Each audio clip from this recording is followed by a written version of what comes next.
আর এই রাস্তাটা এই জায়গায় তো মারাটা খাইতেছিলাম আমি। এই যে রাস্তাটা দিয়ে আমি যাচ্ছি এটা হচ্ছে শনি রাখড়া রাস্তায়। এই রাস্তাটা মাঝখানে আমি যখন একটা ট্যুরে আসতেছিলাম এক বড় ভাই অ্যাক্সিডেন্ট করছিল এইখানে।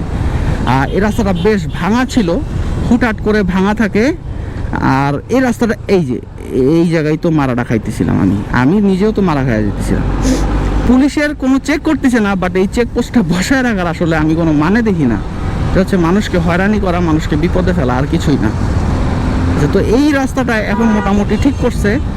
আর হ্যাঁ, কিছু কিছু জায়গায় একটু উঁচা নিচে আছে, কারণ হচ্ছে এখান থেকে ওভারলোড গাড়িগুলো যায়, যার কারণে রাস্তাটায় একটু টিউমারের মতো দেখা গেছে। টিউমার বুঝেন, টিউমার হলে যে কিছু কিছু জায়গায় ফুলে থাকে, তো এরকম রাস্তার কিছু কিছু জায়গায় ফুলে থাকে। তো টায়ারেরও একটা ব্যাপার আছে। টায়ার যেমন আমার এই জিক্সার 250 টায়ারটা অনেক বেশি মোচড়ায়। এরকম টিউমার জায়গায় পড়লে, আমি অলরেডি পড়ছি এরকম টিউমার জায়গায় পড়ে, মানে চাকাটা মোচড়ায় গেছে আর আমি পড়ে গেছিলাম। বাট খুব একটা ক্ষয়ক্ষতি হয় নাই, কিছুই হয় নাই আসলে বলতে গেলে, কপালটা ভালো ছিল।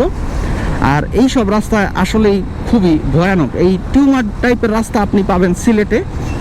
আর ঢাকা চিটাগাং হাইওয়েতেও রিসেন্টলি আমি যখন আসতেছিলাম বান্দরবান হয়ে, সেই সময় বেশ এইরকম সমস্যা পাইছি, এরকম কিছু টিউমার। তো বাংলাদেশের রাস্তাগুলো আসলে এরা ঠিকই ট্যাক্স নেয়, সব কিছু নেয়, প্রত্যেকটা গাড়ি বাইকের উপরে 300% ট্যাক্স আছে।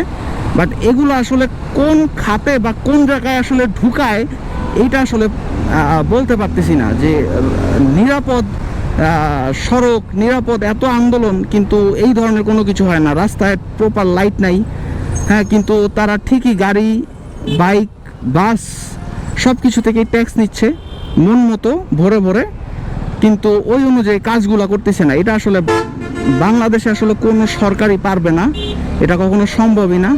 কারণ এই দেশটা আসলে বলার নাই, কিছু ভাষা নাই।